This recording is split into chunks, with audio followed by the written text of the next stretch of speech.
Si le musée Grévin a bien plus de 100 ans, les footballeurs ne sont pas si nombreux à avoir eu l'honneur d'y accéder. Les légendes comme Zinedine Zidane y sont bien évidemment représentées, lui qui a même eu droit à 3 versions de sa statue, ou encore les stars actuelles comme Zlatan Ibrahimovic et Kylian Mbappé, mais cela reste réservé à une caste très spéciale de footballeurs. Ce lundi 6 mars, le musée parisien a intronisé l'un des joueurs les plus marquants des 10 dernières années, Antoine Griezmann.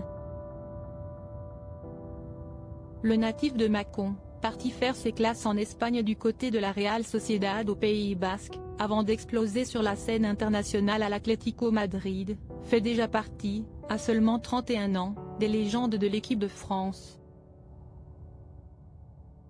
Champion du monde en 2018 avec les Bleus, il a échoué l'hiver dernier en finale au Qatar, réussissant une nouvelle fois une compétition de très haut niveau.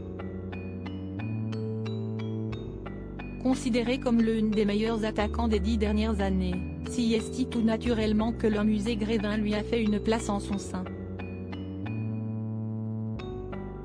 Pour l'occasion, celui que l'on surnomme Grisou n'avait pas fait le voyage en solitaire et il avait décidé d'amener toute sa famille avec lui. Grisou sous le choc et accompagné de toute sa famille tout sourire, Antoine Griezmann était ravi d'enfin découvrir sa statue et il s'est même dit choqué, ne trouvant plus ses mots au moment de son passage sur scène. Une statue du joueur reproduisant l'une de ses célébrations iconiques et avec le maillot de l'équipe de France sur le dos. Antoine Griezmann a notamment été choqué par la ressemblance de ses mollets.